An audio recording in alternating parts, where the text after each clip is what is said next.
Every time you pull the trigger, there's a tiny piece of machined steel screwed into the end of your barrel, deciding whether that shot pattern opens up like a shotgun blast in a movie or holds together tight enough to break a target at 50 yards. Most shooters never think about it.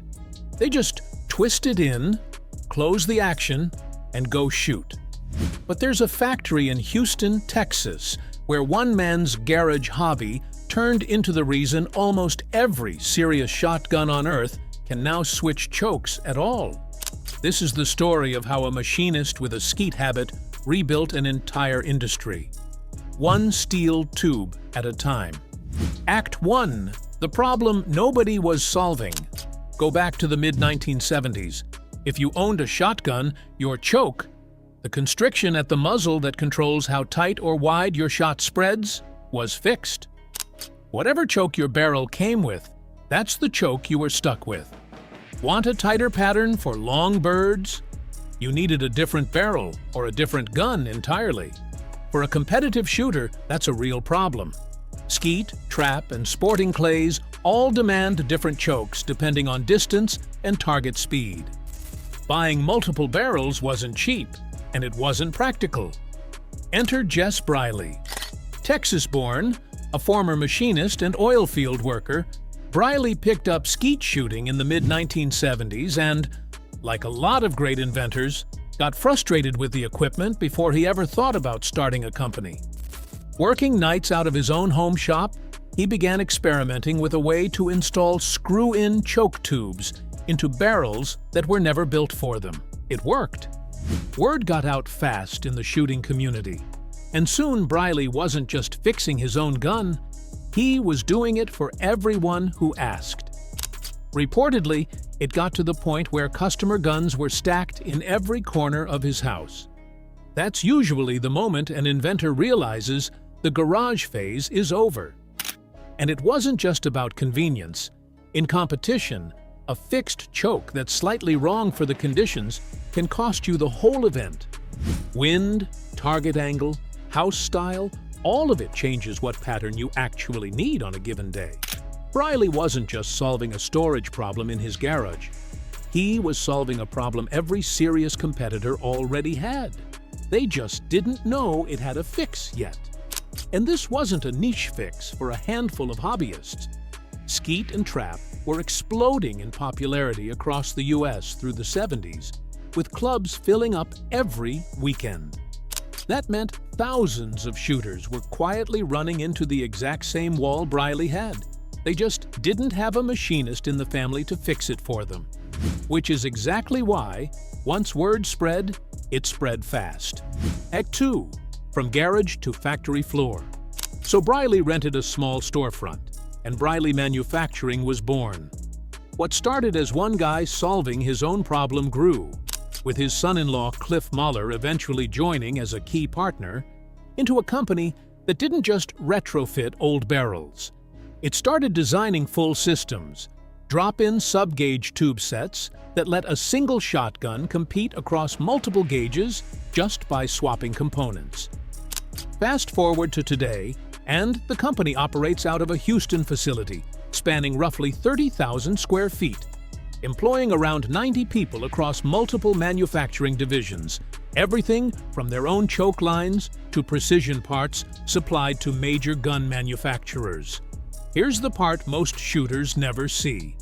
A choke tube starts as a plain rod of steel. It gets cut to length, then loaded into a CNC lathe that turns it down to spec, cutting the internal taper that actually shapes your shot pattern. That taper isn't guesswork. It's measured in thousandths of an inch because the difference between a modified choke and an improved cylinder choke can come down to a few thousandths of constriction. Before any of that shaping matters long-term, the steel itself has to hold up.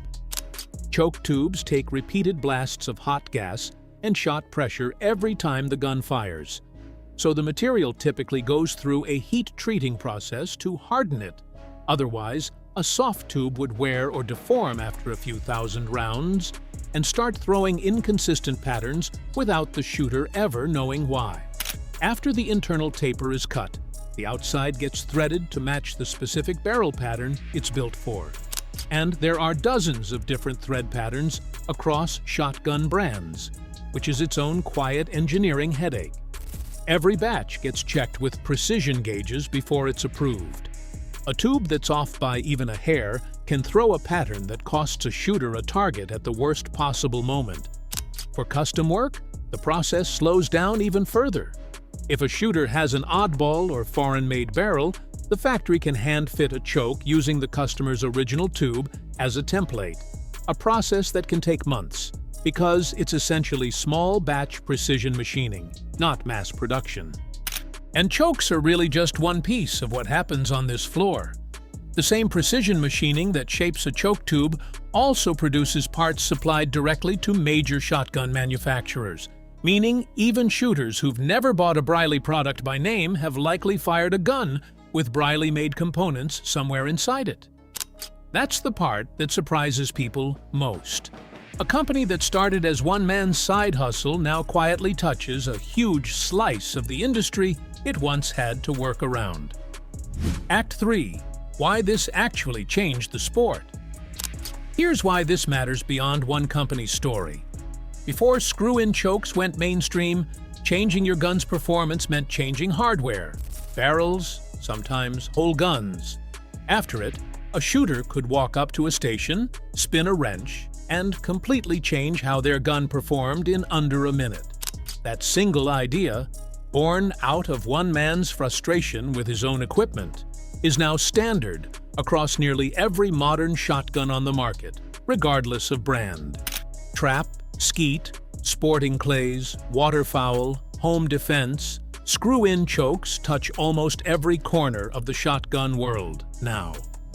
Jess Briley passed away in 2017, just short of his 90th birthday, but the system he built in his garage outlived him by a long shot. Literally. Every time a competitive shooter swaps a choke between stations without a second thought, they're using an idea that started because one machinist couldn't find the barrel he wanted. The company itself outlived the transition too, with leadership passing from Briley to his son-in-law and eventually to later company presidents. Proof that the idea was never really about one man's garage. It was about a genuine gap in the market that nobody else had bothered to close. And that's really the through line of most stories like this one. The biggest shifts in an industry rarely come from a boardroom. They come from someone who got frustrated enough with their own gear to just fix it themselves.